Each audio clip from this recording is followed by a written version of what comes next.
Hi, everybody. How's it going? It's 11:52 a.m. here on Thursday. And supposedly at noon, Microsoft will be posting the latest episode of the Xbox podcast, where they are billing it as a business update. And they're going to, I guess, address some of the rumors that have been flying around for really intensely for the past couple of weeks, but ultimately, a lot of this talk has been happening for months now. You know, I think especially around some of the Sea of Thieves or Hi-Fi Rush or some of that stuff has been kicking around for kind of a long time. And the idea of what is the Xbox brand going forward? What is their business strategy? I suspect what we're going to get is a whole lot of nothing framed as the continuation of their existing strategy of like, yeah, we've always wanted Xbox's games to be playable on everything and anything and tablets and streaming, and all of this is part of our process. And, you know, we're not ready to talk about the next Xbox, but there will be a next Xbox. And I think I think this will end up being underwhelming if you're coming into it expecting a seismic shift, unless you think that seismic shift is some of these games are coming to PlayStation and Switch, which, you know, Microsoft's Minecraft already does that. Microsoft's Call of Duty already does that, and now by law has to continue by ruling will have to continue doing so. And I'm very curious to see what this is. But again, I really don't think that this is going to be presented as a seismic shift in what their strategy is. I think this is going to be them reiterating a lot of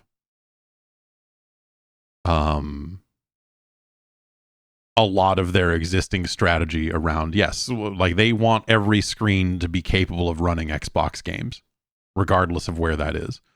And so they'll bill it as it's an expansion. It's an expansion that we're like, and some of those screens are hooked up to PlayStations, and we fine, great, that's cool. They should, whatever. I think we'll kind of be. But at the same time, like there's been so much negativity around it, right? That like this stuff feels grim in a way. This stuff feels more negative than it probably should, because I think you've got a lot of the weird fanboy element getting stirred up and being like, that's it for Xbox, blah! like has turned this into a weird like negative thing, whereas I just kind of look at it as like, it's, you know, this is going to be some form of evolution for their existing strategy, and it's not something they're going to present as a massive change, I guess. I'm kind of refreshing their page here because this thing lives on YouTube. It also lives on Spotify as an audio podcast. Well, I guess it lives as a podcast in podcast locations. Who would do that? I figure we'll put on the YouTube version of it. I don't think it's going to be like a live, you know, because it's an episode of a podcast. I think it's just something they're going to post. And so perhaps we'll skip around a little bit and see, you know, I don't know. I don't know how long this is going to be. I don't know like what the fallout from this will really be. And if they'll have like text to post at the same time. So I'm kind of like refreshing Xbox Wire and a few other of the official news source locations for them to see what they end up posting and where they end up posting it.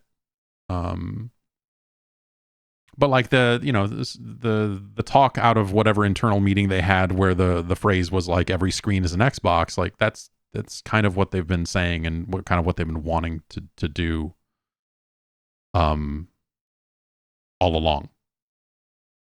And so I don't like that. To me, if they got out and said that, that's what they've been saying. So but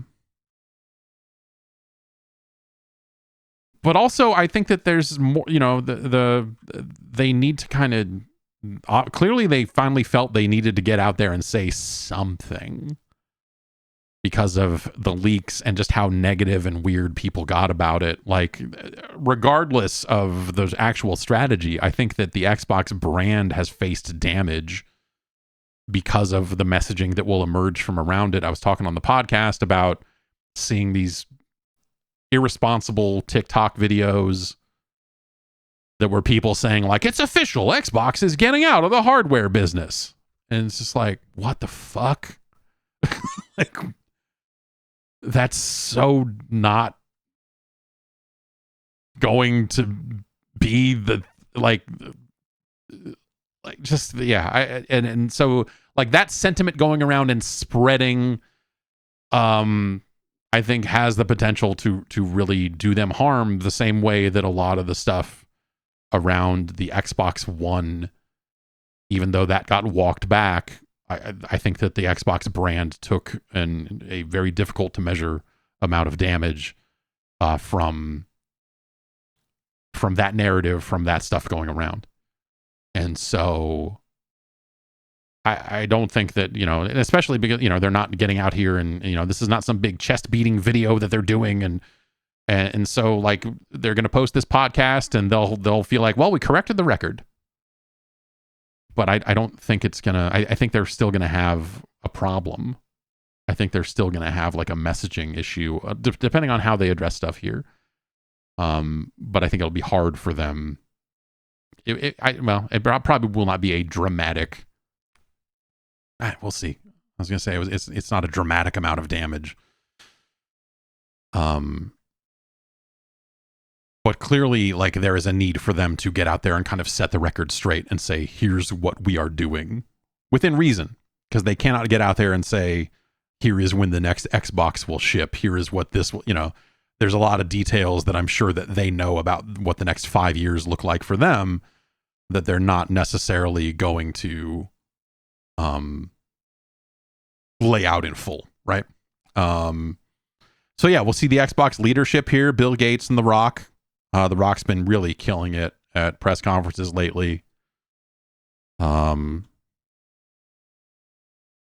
here we go. They have posted it. It is 22 minutes long. So let's watch this.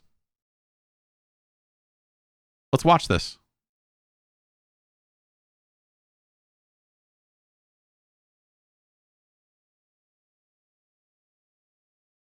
You and me. Yeah, what's a 23-minute podcast? Like, what is that? Like, if the 245 or minimum. Hello and welcome to the official Xbox podcast. I'm your host, Tina Amini, and we have a very special episode today, as you can probably tell by the fact that I'm joined by Phil, Sarah, and Matt. Welcome. And we're going to talk about some updates at Xbox. We want to talk about game exclusivity. We want to talk about Activision Blizzard, now that they're part of our portfolio, how that might... So I was wondering who was going to host this, if this was going to be Jeff Rubenstein, who does most of their podcast hosting and interviews a lot of the developer guests and stuff like that. Tina is the former editor-in-chief of IGN. She went over there a while ago. Those chairs look very uncomfortable. I think... well, I don't know, the crowd who listens to the Xbox podcast, maybe I feel like just going like, here's Phil and Sarah and Matt. Like, might be an impact on Game Pass. And we want to talk about hardware too and how all of this fits into the strategy at Xbox. So where should we start, Phil? Well, when we originally had planned for the show, starting back in December, I think we probably would have started with Activision Blizzard, maybe talked a little bit about the exclusivity with some of the news coming up, and then hardware.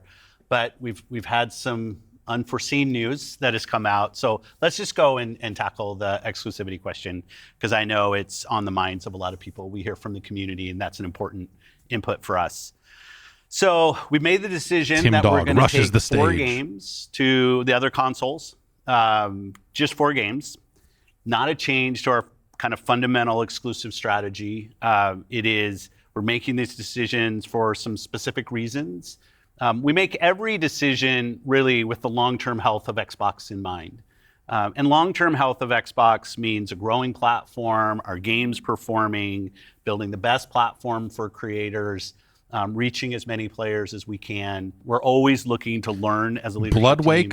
team and to grow. And we think this is Crimson an interesting Skies. point in time for us to use what some of the other platforms have right now to help grow Rare our Replay. franchises. So we're going to do that. So these 4 titles, Sneakers. what are they? Can you say? I'm not going to name those games. The teams that are building those games have announced plans that are not too far away. Come As on. we know, game teams put a lot of energy into their announcements with the partners. So I don't want to take anything away from those teams.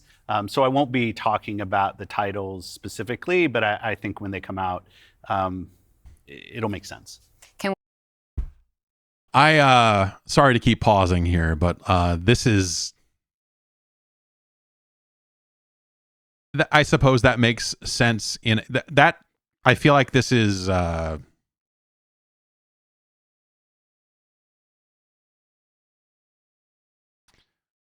see why you would want to wait for the teams to be ready to do this and all of that, but there's been too much blood in the water. There is a bit too much of a blood wake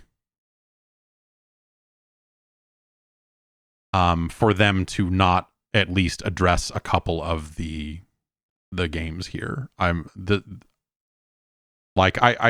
expected that it would be like Hi-Fi Rush and Sea of Thieves. Those are like the safe ones to announce, but like Pentiment has been the other one that's gone around a lot, and Starfield has been if we're naming the 4, I'm guessing it's going to be Hi-Fi Rush, Sea of Thieves, Pentiment, and Starfield, because I think you can make strategic sense around all 4 of those games.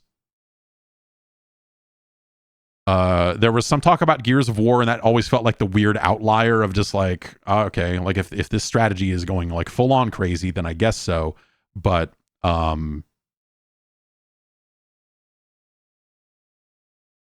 like I said on the podcast this week, I didn't think that they would even mention Starfield or something like that here, even if that is one of the Hi-Fi, Pentiment, Sea of Thieves, and Grounded. Grounded is another strong choice.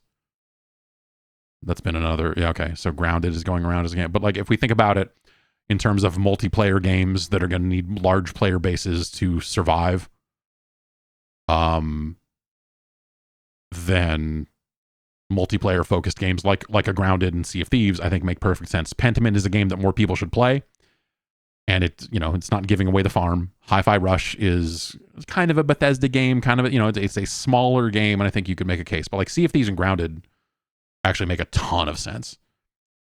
I think Starfield makes a ton of sense as well, but We say if either of those titles are Starfield or Indiana Jones? They are not Starfield or Indiana Jones. Well, what was the criteria in how the team was thinking about selecting those 4 titles? Let me start a little bit outside of that, and then I'll get to the 4 specific games that we're talking about right now. Because the fundamental decision driver for any decision that we make, anything we're going to talk about today, is the long-term health of Xbox. That we're running a growing platform that is reaching more players, that our games are having as much success as possible. And I do have a fundamental belief that over the next 5 or 10 years, exclusive games that are exclusive to one piece of hardware, are going to be a smaller and smaller part of the game industry. And that's not some great insight, because if you look at the last 10 years and what the biggest games are today, it's a natural place. Whether it's one console and PC, multiple consoles, mobile console and PC, you see big games landing on multiple platforms. Absolutely true. And we want to be a great platform for creators that are trying to realize that potential. But now back to the specifics of the question on these four specific titles.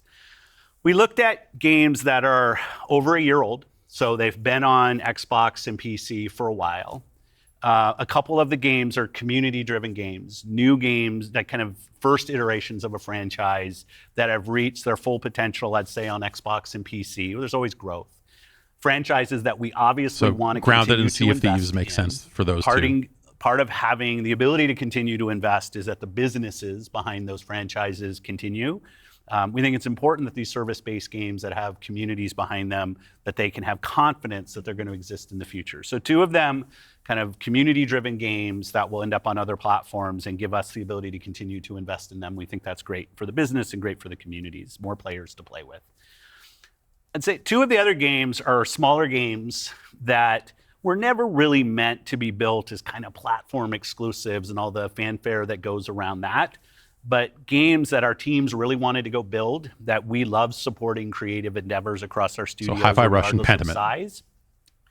And as they've realized their full potential on Xbox and PC, we see an opportunity to utilize the other platforms as a place to just drive more business value out of those games, allowing us to invest in maybe future iterations of those, so sequels to those, or just other games like that in our portfolio.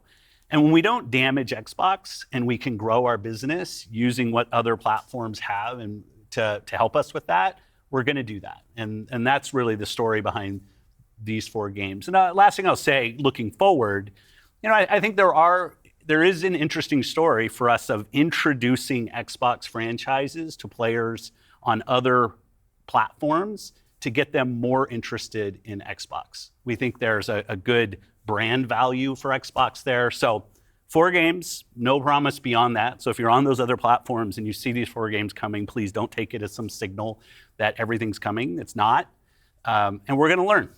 So when you are thinking about the future and this concept of live service games, games that can benefit from bigger audiences, new audiences, how does that apply to future titles and how you're applying that criteria there? Yeah, there's really no fundamental change to how we think about exclusivity. We just came out of Developer Direct, which was an awesome show, where we showed great games that are coming to Xbox and PC and cloud, which really makes them accessible to hundreds of millions of people. So it's this kind of, we're really focused on a couple platforms and what's going to show up there. But our key of play the games you want with the people you want, anywhere you want, when everybody plays, we all win. These have been part of our strategy for years and will continue to be. Our focus is on how do we continue to grow the games industry by reaching more players in more places, and how do we grow Xbox as part of that.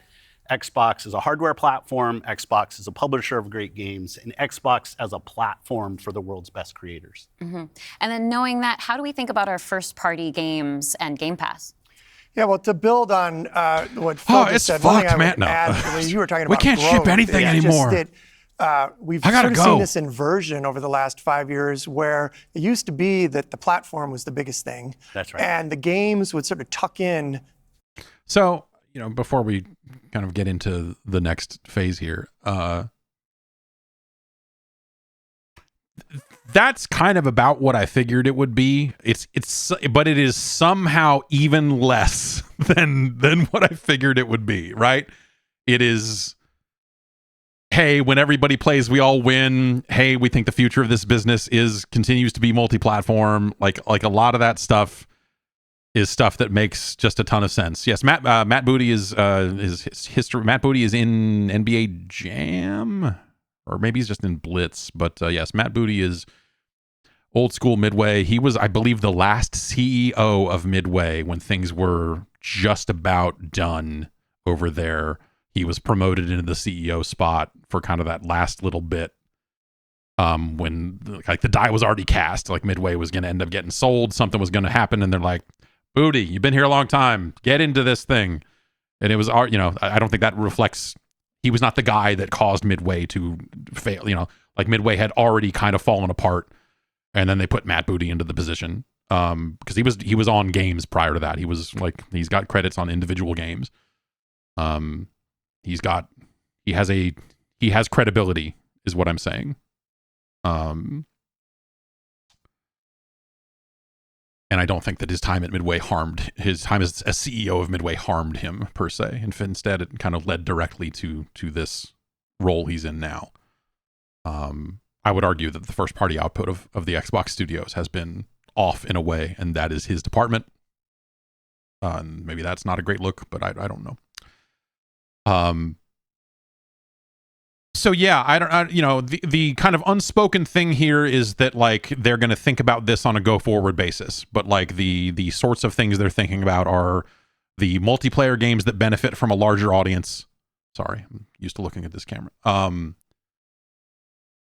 And smaller games that are, by going multi-platform are just going to expose them to more players without necessarily harming Xbox. And he also mentioned that games that were over a year old, so not games simultaneously launching across multiple platforms. I think Killer Instinct would be another great one to look at for that. It just had its 10-year anniversary update, and just from the business of fighting games, people play fighting games on PlayStations. Tournaments are played on PlayStations, generally speaking, because of just, how PlayStation has positioned itself and how the Japanese developers support the PlayStation and so on and so forth. So like, I think that KI would actually be a really good one for them to do as well.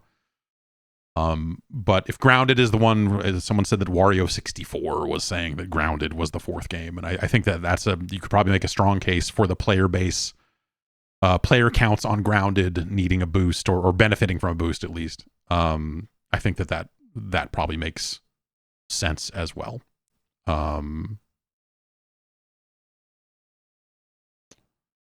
But yeah, let's get back to this. They're about to talk about first party and Xbox. And Game Pass rather, and games and Xbox as a platform for the world's best creators. Mm-hmm. And then knowing that, how do we think about our first party games and Game Pass? Yeah, well, to build on what Phil just said, one thing I would add, as you were talking about growth, is just that we've sort of seen this inversion over the last 5 years where it used to be that the platform was the biggest thing. That's right. And the games would sort of tuck in within the platform. Today, big games like a Roblox or a Fortnite could actually be bigger than any one platform. Yeah, and that really has changed the way that we think about things. So in the midst of all that, I think we at First Party can come back to sort of some core principles. First, that all of our games will be on the Xbox platform. Second, all of our games will go into Game Pass on day one. And third, we know that Game Pass will only be available on Xbox. So there's sort of starting points for us. As Phil mentioned, there are games today that you can play that only can be found on Xbox. And at the same time, we want to bring more of our games to more players. So we're going to continue to look at that. Kind of moving aside, though, from some of those and thinking more about what does it really mean for the player, to me, the two key things are cross-play and cross-save. Those things allow us to deliver on the promise of Xbox, which is play with your friends where they are, play on the devices you want, play the games you want. So that is really only possible at a practical level when you know that your saves and your player are going to be able to move across all those parts. So not all of our games today are necessarily built to take advantage of that. There still will be some games that don't. As we bring more teams into the Xbox family, but some of them don't do it and some of them won't. As we get there. But that cross-play, cross-save is like so fundamental to what we're doing, and I think is something that we as First Party get such a good benefit from being so close to the platform. Yeah, absolutely. I mean, that's one of the things, like you said, all of our games are always in Game Pass. And so I'm excited to announce, with the coming together that we had with Activision Blizzard King, that Activision and Blizzard games are coming to Game Pass, starting with Diablo 4 on March 28th, which I'm super, super excited to share today. And it's all part of our commitment to make the Xbox experience and the games that we build as widely available as possible. So now the 34 million Game Pass members can all enjoy the fantastic experience of Diablo 4. I think the best guess recently was like 33. Phil, you mentioned at the top, this isn't... So Diablo for Game Pass, sure. Diablo 4 is a good game. As far as my take on Diablo 4 remains, Diablo 4 is a great game to play through once. And then you should stop. I wonder if they will do any more dramatic linking of your Battle.net account and your Xbox account for this. Obviously, like the Xbox version of the game still ties into your Battle.net account for server stuff and presumably download. Well, I guess you can probably already buy it out of the Xbox store, right? the PC version. Maybe not. But they brought Diablo 4 to Steam, and so they had to create the Battle.net login stuff for that version of the game as well, and that all worked fine.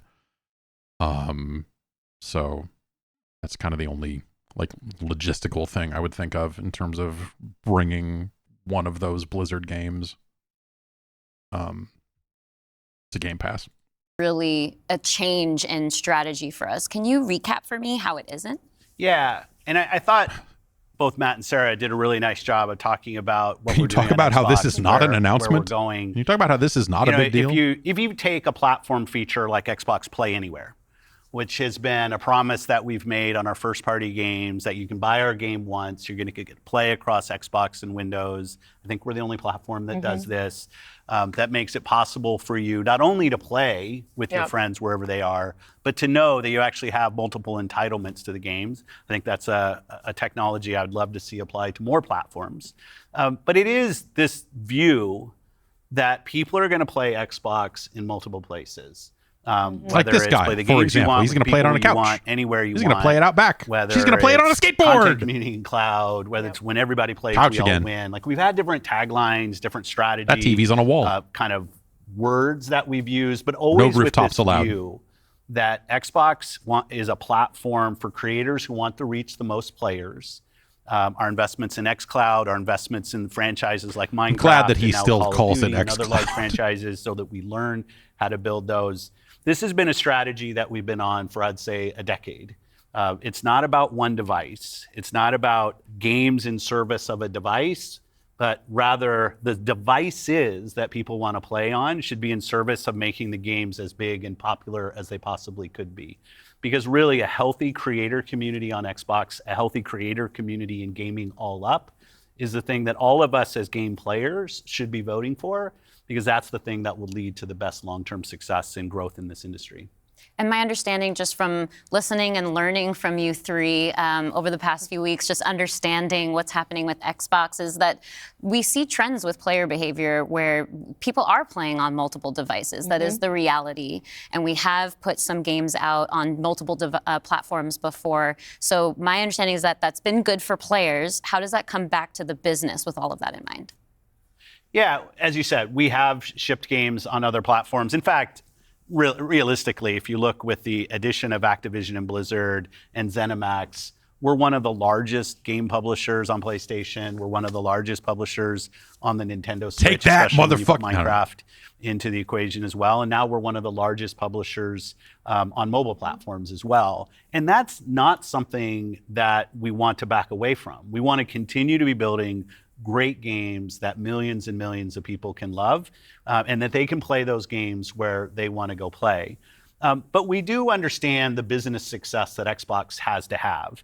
Us as leaders in this business, the system today, the system that all companies that we play video games from, is a world of you got to be growing your business.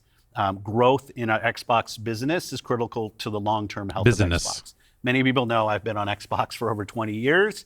And I want to make sure Xbox is in the best position for the next 20 years. That means healthy player community, healthy creator community, and healthy business. So when we look at opportunities to allow more people to play, more people to engage, more people to buy, more people to subscribe, it's all about putting Xbox in the best position. And our hardware is a critical component of that. The absolute best experience somebody has on Xbox is hardware that your team builds and that people play on. But that's not going to be everybody. We fully accepted that we're going to have Xbox players across all kinds of devices. So I think a lot of people think about There's a cut 2023 as this incredible year for gaming. And in a lot of ways it was. There was some really amazing releases that I think we all enjoyed. But what were the signals behind the scenes that maybe indicated how we wanted to look at the future of Xbox and how we kind of keep up with the industry? Yeah, such a good question. And I think it's, as people who care about the industry, which I assume is people who are watching this, it was an amazing year. Some great launches, some of the games that I think will stand the test of time and people will be talking about a decade from now. But it's an industry that didn't really grow. And what happens when an industry doesn't grow? You end up with some job eliminations, which we had. We had even our own hard decisions to make about building a sustainable business for ourselves, but in no way were we alone in that. When you think about a healthy industry, I want players who believe that they will find the best games on the platforms that they love. I want people who invest their careers in working here to feel like this is a place that they can be successful. And that really is down to being part of an industry that is growing. If you listen to Lisa Su, the AMD CEO, she'll say that AMD-powered consoles are likely to decline in 2024. I think there's an amazing set of games coming in 2024, but if we don't get to growing as an industry, the industry will struggle. And today there's really two choices on how do you grow the industry. Do you say, I have a fixed number of players, the players that we have today, and do I find new ways to monetize those players to get more money from the players that I have? Or do you think about how do I expand the business I have by finding new players and adding those to the base of players that already play? Our focus on Xbox.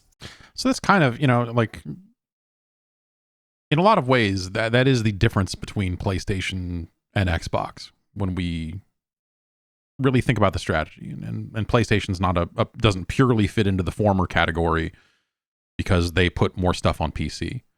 But remember, just yesterday, as part of Sony's earnings report, they talked about how they needed to become more aggressive with their games on PC. And so even they are like, yeah, these games are expensive to make. We need to make more money per game. And that means either we find a way to sell way more PlayStations, or we need to find ways to reach more players. And I think that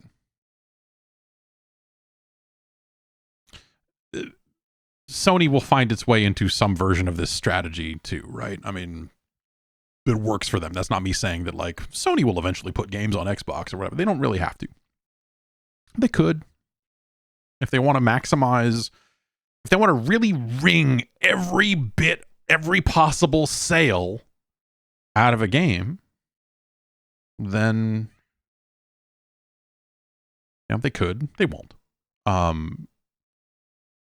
But instead, what they'll do is they'll be more aggressive about PC. We saw Helldivers 2 coming out day and date, which makes sense for it being a multiplayer game. And I wonder if Sony will look to do more day and date or faster ports to PC so they can kind of maybe like slipstream in behind the launch marketing of the console version and benefit from it a little bit more directly. Whereas when they wait all these months, they kind of have to ramp it up again. And Helldivers, I think, led to their best player count on Steam for a PlayStation published game. I wonder if Sony will become more aggressive. Well, I mean, they say they have to. Like he's the guy taking over on an interim basis, stepping in for Jim Ryan, whose name escapes me, but he is a higher level Sony guy. The word from him out of the earnings call was a lot of like, I've been sitting with the teams for a while and learning how this business works. And Totoki, that's his name, yes. And everyone needs to be more focused on how we make money. And it was a lot of it was a lot of stuff like people making decisions that are spending money on game development need to be more cognizant of the money they are spending to make sure they are spending it wisely in a way that was like, that doesn't feel good. Nothing about that feels like a great path forward, the way he is describing it. But I do think that becoming more aggressive about releasing games on PC and being a little less beholden, like, the like exclusive games on consoles, the Xbox versus PlayStation, the Nintendo versus Sega, like all that stuff is so rooted in this like nostalgic view for an industry that doesn't exist anymore. You know what I mean? The differences between consoles are so minimal now. The differences between PC and console are so minimal now. These games are so much more expensive to make now. I think the business realities again, this is something Sony just said yesterday. The business realities dictate that they're going to have to find ways to make more money on their individual releases. And so Sony getting more aggressive on PC makes a ton of sense for them as like a strategic move forward. Much like I think that them, the way that they're limping into multi-platform stuff here, I think makes sense for them on those games. And I think It's not necessarily my guess on the go forward plans here is that it's not a closed door and it's something that they will think about. And so maybe Starfield doesn't come this year to PlayStation, but maybe the year after that it does. Maybe they eventually get to a point where they're like, hey. If they wait too long, then Starfield will be totally irrelevant to bring over. So I don't know. And maybe they're okay with that, and maybe they're okay with taking the hit on that as a game that grows their Game Pass numbers. But let's move on. For the last decade has really been on that latter point of how do we make sure Xbox is growing for our players, growing for our creators, so those people are finding success on our platform, which will grow the Xbox business and put Xbox in a position to be very strong for years and decades to come.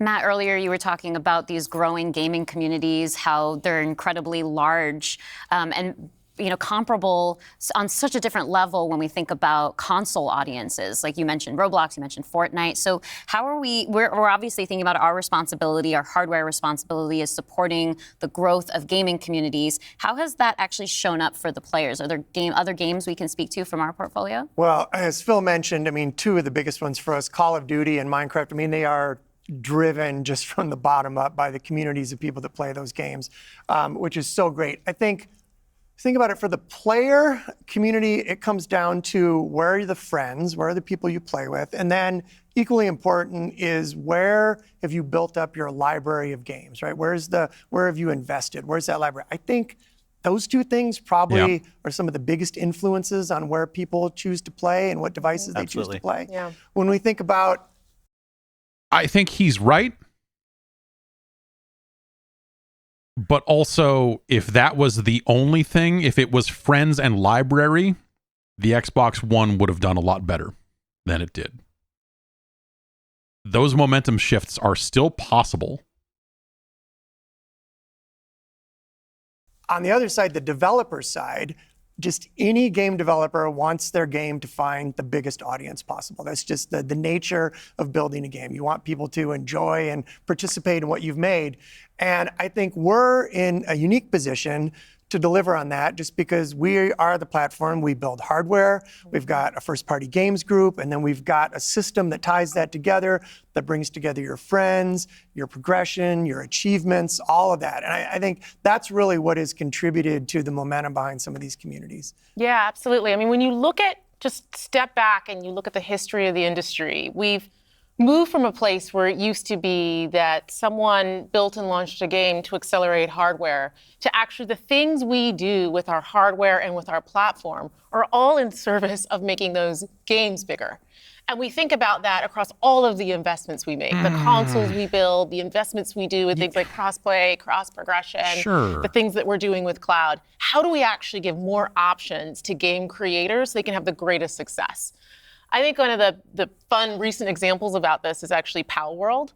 Palworld was able to launch, they were a game preview, they launched in Game Pass, they also simultaneously launched in Steam. And through the combination of those things, Pocket Pair was able to have this outsized success, and it was the largest third-party Game Pass launch ever. And that's all because we give creators options on how they can launch their games. We've got subscription, we've got retail, we've got free-to-play, we've got game preview. We have the consoles, we have our experience on PC, and they can access all of those things. And when we step back and we just look at the performance of our platform all up, we know it's working. We're at the highest level of users on console, the highest level of users on PC, the highest level of users on cloud ever. We have double-digit growth rate on PC and cloud, places where we're enabling creators to actually reach new players beyond the console ecosystem. And that's why we're leaning into it and doing more, because we see all those signals. So we're talking about the role that hardware plays for creators, for the games and those communities. What about the role that hardware plays for us as a business, for Xbox? When we look at our hardware, it really is, and Phil said this earlier, it's where you get the most flagship seminal experience of Xbox. And it also represents a developer target. Our developers can build the specs of our hardware, and we invest to make sure they know when they do that the games are going to run great on our hardware, but they're also going to be able able to be accessed across any screen because of all the other investments we make. So we're giving them an easy way to access as many players as possible. And So I guess my thing is this makes sense, but also this has been the strategy for a long time, and I feel like if this was truly paying off, and if this was truly paying off, I feel like the Xbox would be in a better place overall, or the whole thing would be in a. So it's interesting because they talk about double-digit growth and all the growth they're seeing across all of these other platforms and everything there, and I don't doubt any of that, and they're not making it up. But I think a lot of that also speaks to like the way they view this business is outside of the realm of like, are they beating Sony, yes or no? Like there's still some vestigial part of them that thinks about that. But at the end of the day, when they think about growth, when they think about like, you know, the stated goals and all of the things that they're trying to accomplish, it doesn't really have a lot to do with them outselling Sony. And part of the Game Pass subscription stuff and some of the moves they made later on in the Xbox One generation feels like it reshaped the metrics for their business in ways that made them a little less focused on those competitive numbers and more on whether it's competing with themselves, competing with the general market, and you know, like how many people are playing games overall, where are they playing them, how many people are we reaching, all of that sort of stuff. And I think that makes a ton of sense. But again, that's stuff that has been in place for a long time. And so I think that, you know, if it was doing as well as they say it's doing, I feel like we would feel those effects as players a little differently than we do when it comes to developers, especially Japanese developers, choosing where their games go. And seeing games that are still in this weird situation. You don't see a ton of them. You see fewer than you used to, but you still see this situation where it's like, this game's on PC, PlayStation, and Switch. And you're like, oh, you tell me you didn't do an Xbox version, even though you did do a PC version. Like, oh yeah, I don't know. Xbox? Yeah, I don't know. It's just fucking weird.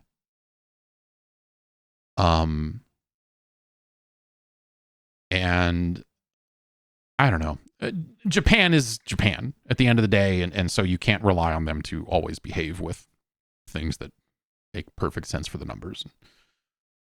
All of that. I also think Pal World is a really weird game for them to reference, and I bet it was the biggest third-party launch they've ever had, but that version of the game is not the version you should be playing. And so that's a weird case where like they kind of lucked into it, but also the developer is not supporting the Xbox version of the game at the same rate they are supporting the PC version. And so it's not a clean reference for them when it comes to talking about the strength of their portfolio and how this is a great third-party launch for them, and they enabled creators. It's like, yeah, you enabled them to ship, but it's not the version. It is not the best version of the game by far. And so that's just a weird. They're counting on the notion that probably more people have played it on Steam than on their platforms, and people are just going to go like hand wave that away and go like, oh, I don't know, yeah, I don't know. We actually have more creators right now building for Xbox than ever before. Thousands of them by nature of those investments. And we got more to come. There's some exciting stuff coming out in hardware that we're going to share this holiday. And we're also invested in the next generation roadmap. And what we're really focused on there is delivering the largest technical leap you will have ever seen in a hardware generation, which makes it better for players and better for creators and the visions that they're building. And then when we're talking about... All right. Biggest leap ever in hardware, in next generation hardware. How far out is that? We just had Sony talking about how it'd be really hard for them to cut price on PS5 because a die shrink is not going to get them there, and you know, like all of that sort of stuff. Like, it just seems like the market right now for hardware seems, I don't know. Like, what is that leap forward? Does it exist? And is it something they can sell for $500 for console, which is $500 is still too much to pay for a console. About hardware too, there's these other considerations that are really important to our community, probably to each one of ourselves as well. When you talk about library, because I want to dig in on that a little bit more. You know, as we talk about cloud in the wider entertainment industry, there's conversations about streaming. How is that impacting how I own my content that I've invested in? So what can we say about our stance around game preservation? Yeah, you know, one of the highlights for me of being in this position was getting to stand on stage when we announced back compat coming to Xbox One. Like, it was fantastic. People were reading the teleprompter before I could read it. I'm a slow reader, and just feeling the energy in the auditorium as we were saying that and online. You know, one of the cues I think us as being part of Microsoft take is looking at Windows and how Windows over decades has maintained software compatibility with things that are built on it. Like, I can still go back and play some of the games that I love playing on Windows from decades ago, and it will still run. And we try to bring that same view to consoles. It's harder in console because the line between what the hardware is and what the game is in consoles is true. If you think it's harder on console, you should try configuring DOSBox sometime. I mean, come on. Try, you know, there's a lot of Windows 95 and 98 games that are damn hard to run on a current PC. But the point is taken. I mean, but that said, the backwards compatibility situation for Windows is actually kind of nuts. The things that do still run, they're not wrong. Traditionally, it's tighter, which makes compatibility, you end up doing these generational compatibilities that we've built. But I will say compatibility, the ability to not only play the games, but my saves are still there with our cloud save systems to try to keep the services up as long as we can so that people can play, is a tenet of what we are as Xbox. It's at our foundation. And when we look at future hardware generations and what we're gonna support, making sure that we respect, which is the word I use, respect the investments that people have made in Xbox going forward is fundamental. And the fact that you get entitlements when you buy a game from us on both Windows and Xbox also means you have the ability to play that game across a multitude of devices, which I think furthers the compatibility of the games that you own. Can we go back to what Xbox stands for today? I think we've pretty much covered all of the elements, but if you could break it down for me. You know, when you play on Xbox, what we're saying is you're playing on a platform where you know the biggest games in the world are always going to be. Come on. Playing on a platform where come on. Like,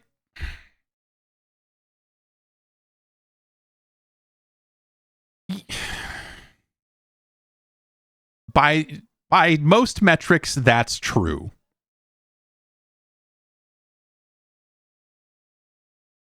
Final Fantasy VII Remake. Not a small game. I'm not even a huge, you know, like, it's,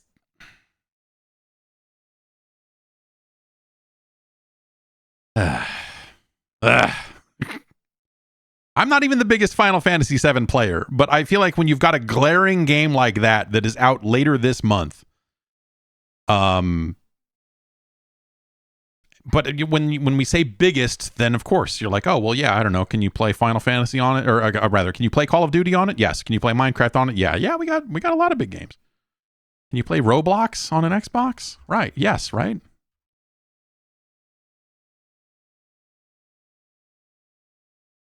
Right? Yeah, you can play Roblox on an Xbox. You can play Fortnite on an Xbox. Done. Those are the games. GTA 6 will come to an Xbox, and so the cycle will continue. But I just, like, it's one of those things where they're technically correct, but, like, they're missing the spirit of what the world is talking about. Like, this feels like a very Microsoft internal conversation where this is how they look at stuff. And I think that makes a ton of sense for them. But I think it ignores the realities of the players that are looking for which console should I buy? Which console is the one I should pick up? Which is the one I should get? When it comes to that sort of situation, and you start to look at like, you know, some of those other games that don't make it to Xbox, there are some of those. But yes, they've got Fortnite, they've got Roblox, they've got Minecraft. And right now they've got Pal World, which is presumably still big. But again, they don't have the right version of Pal World. You get to access Game Pass. And all of the games from our incredible range of studios will always launch in Game Pass day one. And you're playing on a platform that's dedicated to you, like player-first features, cross-play, cross-save, cross-progression, backwards compatibility, being able to play your games in your library anywhere you want because of the investments that we make in cloud gaming. And so you're playing somewhere where you're investing and you know you get to take the games forward with you and across all of the screens where you are. And I think most importantly, Xbox is a place where you know when you're investing in Xbox, you're investing somewhere that is dedicated to making games more successful and creators more successful so that they can invest more to bring even better experiences. There are some devs who had Game Pass deals that would probably disagree with that. Just that investment in the studios is so, and we feel that as part of first party with the platform proximity. You know, it's kind of amazing now to look out across all the studios we've got and just be reminded that we're now one of the biggest development organizations in the industry. What does that mean for players? It means that the biggest games are going to continue to come to Xbox. And this 2024, the year coming up, we've got more than 10 major releases coming up. Great stuff. Hellblade 2. We've got Diablo expansion. How did I know that Hellblade 2 was going to be the first game out of that dude's Indiana mouth right Jones there? Game. And there's more in development, which I think we're going to be able to share more about at our June showcase coming up pretty soon. Well, I guess I should get ready to work on that show. Well, thank you all for showing up on the podcast today, and we'll see the rest of you this June. Yeah. Thanks, Tina. Thank you. Real problems. Now, obviously, there's fantastical elements, and wouldn't it be great is if I could automatically level started up playing, and, like if my I guess, the relationships previous with friends only go up episode. and to the right and got better, but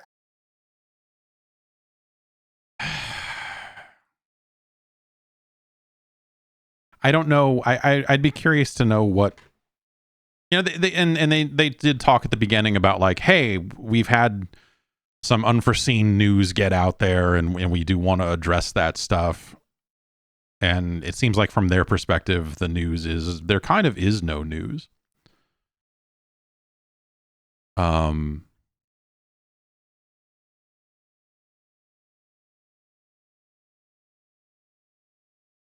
When is the Nintendo Direct? Is there one?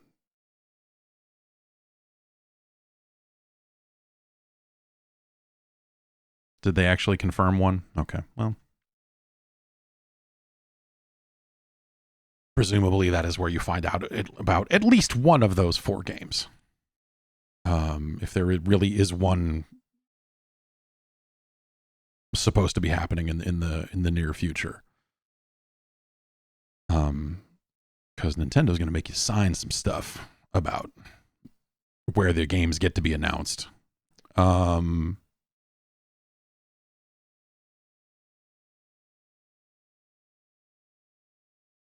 So what do you make of the hardware talk? I mean, there's 2 separate little bits there where there was sort of a, hey, we've got something happening this holiday, and also we're invested in the future of the next generation hardware. Yeah, do we think they end up doing a handheld? I don't know about I don't know. The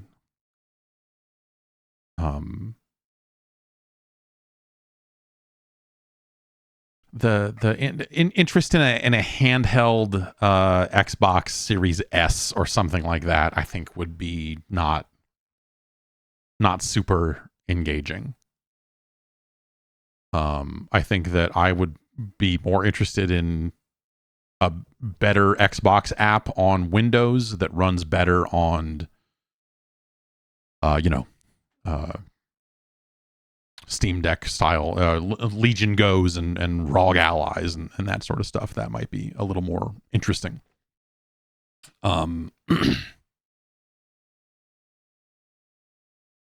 So there was the leaked deck out of the court case that had that diskless Xbox Series S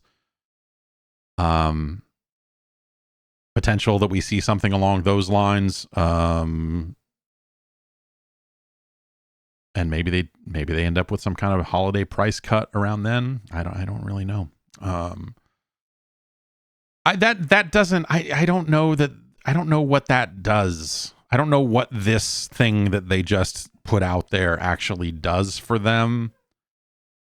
Does it stop the bleeding? Was it bleeding to begin with, to have a bunch of knuckleheads on the internet talking about the end of Xbox and all this other stuff? Like, they probably needed to head that off, and maybe this does that. Like the worst of the bullshit rumors, the worst of the, like, they're getting out of hardware and I'm done with Xbox. Like, maybe it heads off like some of those knuckleheads.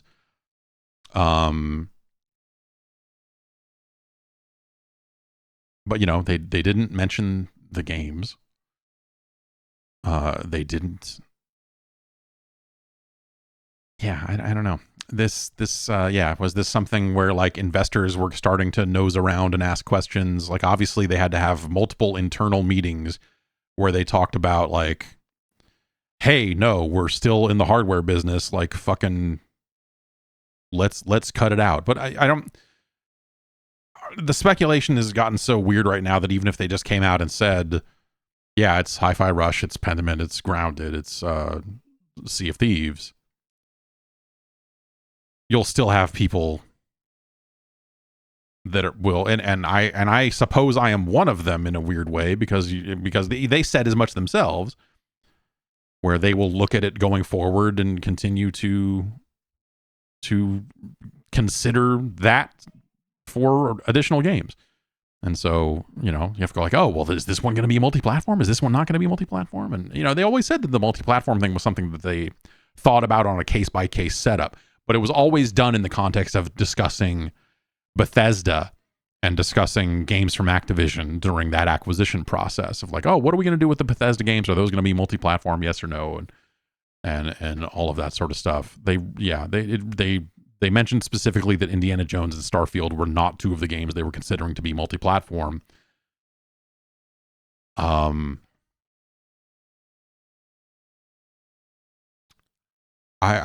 am not precious about it. I think that they should consider putting Starfield onto other platforms. I don't know any of the numbers, though. That's the thing, right? We can talk about how it did well for them on Game Pass and so on and so forth. I think if you stretch that out over long enough time, and maybe you get to a point where, like, oh, the DLC is coming out on Xbox, and it'll eventually come to other platforms, but now we're going to bring it to PlayStation or something like that. Again, I view it as, like, I don't think that does massive damage to the Xbox brand. But who can say? I guess they allowed The Verge to interview Phil Spencer. I'm gonna load this up here and see if there's anything here. Tom Warren conducted this interview. And he's billing it as a seismic strategy shift that the company is downplaying publicly.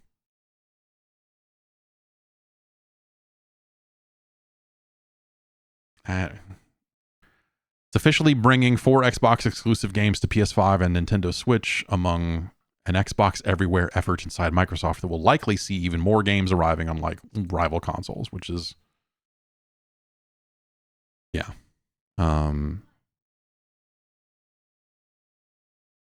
But yeah, the Hi-Fi Rush, Pentiment, Sea of Thieves, and Grounded seem to be the 4 that are making the rounds most frequently. For us, it's Game Pass plus retail, blah, blah, blah.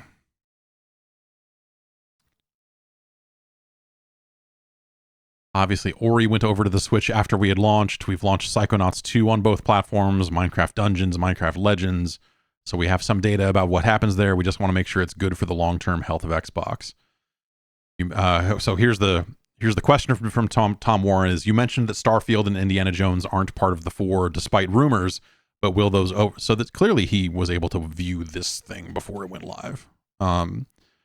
Aren't part of the 4 despite rumors, but will those ever come to PS5? Can you rule that out? And his answer is, I don't think we should as an industry ever rule out a game going to any other platform. We're focused on these 4 games and learning from the experience, but I don't want to create a false expectation on those other platforms that this is somehow the first 4 to get over the dam and then the dam's going to open and that everything else is coming. That's not the plan today. I also don't want to mislead customers on those other platforms. We're launching these 4 games. We're excited about it. We're excited about the announce and everything else, but we'll see what happens for our business.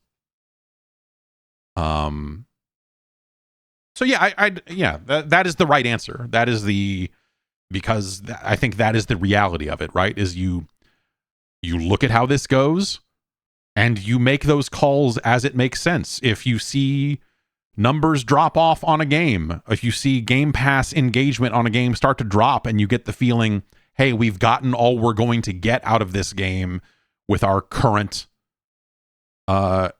our current user base, whether that's on Xbox or PC or whatever, then you start to look at it. Well, okay, well, what would it take to put this game on PlayStation? Is it an easy lift? Is it something we can do for not much money and then make another batch of money on that platform? What's the opportunity?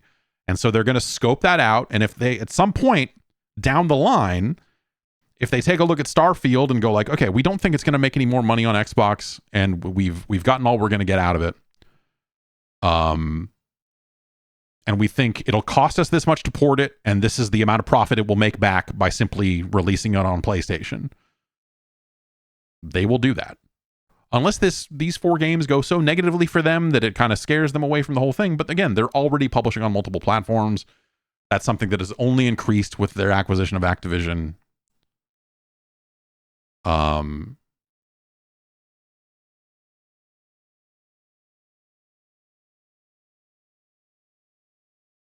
I think the idea of Xbox, like the Xbox platform features, the stuff they've done behind the scenes that they kind of keep talking about is like, and we've invested in this and we've invested in crossplay and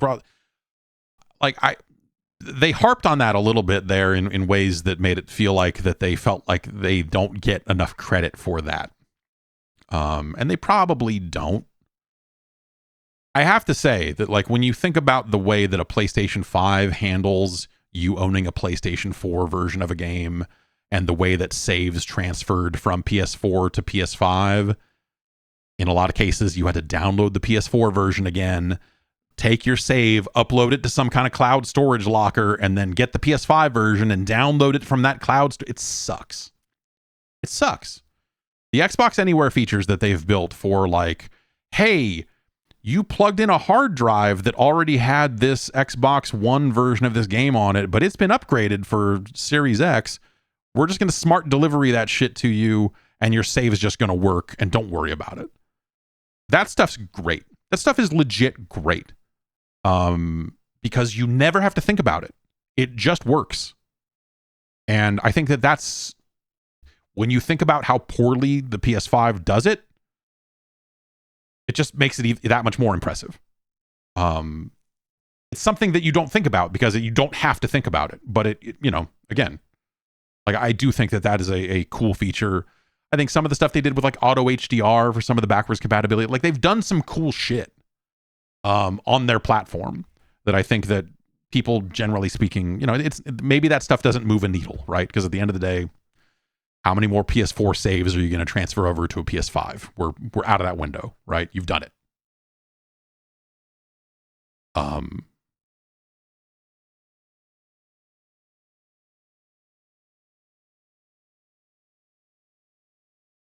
Let's see here.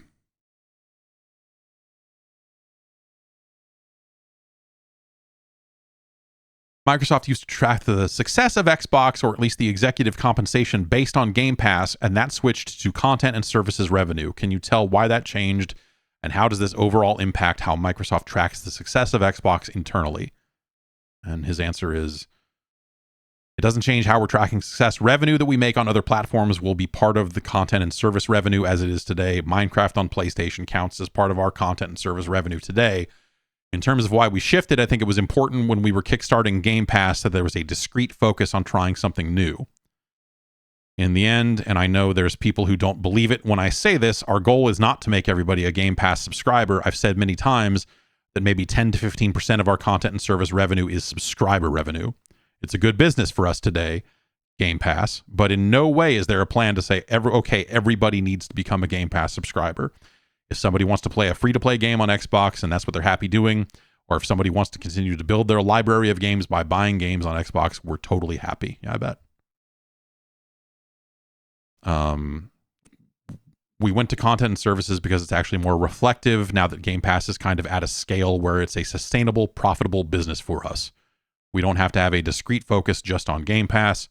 So he's calling Game Pass a sustainable and profitable business, which is, I think that's been kind of the question around Game Pass is it still working for them? And like I've said, I feel like I've seen more and more developers that are willing to kind of talk shit about their Game Pass experience and the money they made on Game Pass and how it went for them compared to their PC sales and so on and so forth. It's not 100% of developers on the service, but it's certainly happening more than it did a couple of years ago.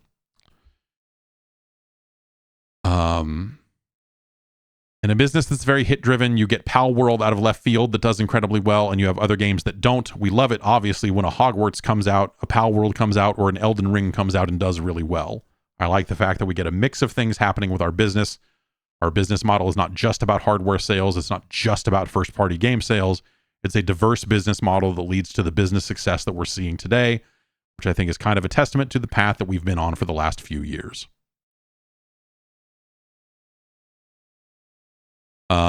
He's asked about the leaks of the diskless Series X and that sort of stuff. But he says, we'll talk about things that they're coming up. I will say I'm very proud of the work that the hardware team is doing, not only for this year, but also into the future. We're really thinking about creating hardware that sells to gamers because of the unique aspects of the hardware. It's kind of an unleashing of the creative capability of our hardware team that I'm really excited about. Then the question is, does that involve a handheld? You keep liking loads of tweets about handhelds. The answer is, I'm a big fan of handhelds. I'm a big fan, but nothing to announce. We do have real work. One of the weak points in the experience on a ROG or the Lenovo Legion Go is Windows. How Windows works on controller input only on that kind of DPI on a smaller 8 or 7-inch screen. That's a real design point that our platform team is working with Windows to make sure that the experience is even better. So yeah, that's kind of reiterating some of the stuff that they said there. It talks a little bit about the mobile stuff and some of the changes that Apple's making in the EU. And how it doesn't go far enough for them to truly do xCloud stuff right on iOS worldwide.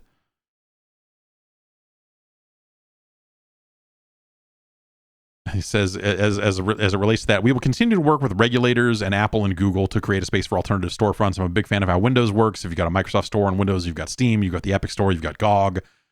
You have alternatives, and I think alternative ways for people to buy things creates goodness for consumers and creators. Like, yeah, the Xbox should do that. The Xbox should just be a PC. Wouldn't that be cool? So there you have it. Not a huge announcement. But also, like, not phrased in a doom and gloom way. I think that some of the doom and gloom came around the leaks, and I think that they kind of got caught by some bullshit, I guess. But at the same time, it's something that they're open to, and they're moving forward on it. At the same time, this was kind of the strategy that they had said all along. They're not wrong. They're not lying. Like, we've got the receipts for that. They've been talking about this sort of stuff for a while. I just wonder if the way that they rolled this out actually will address the thing, or if it's just going to lead to another bucket load of, well, maybe this one will be that, like, will there be some hand wringing out of like Xbox diehards or whatever? Which Xbox diehards, in a world where the stated intent of Xbox is to be on as many screens as possible, the very concept of an Xbox diehard, I think, is super stupid. It's never been dumber. The weird console war, like what do you even? It's like getting out there and like saying, I'm a Netflix guy, and someone else going, I think Disney Plus is the way, it's stupid. But people are stupid. In conclusion, people are stupid. Thanks everybody for watching. I'll be back tomorrow to rank some 8-bit Nintendo games, like we always do on a Friday. So, enjoy your gaming. And, yeah, I don't know. Pentiment on a Switch seems like a pretty good idea to me. We'll see where it goes from here. Have a good one.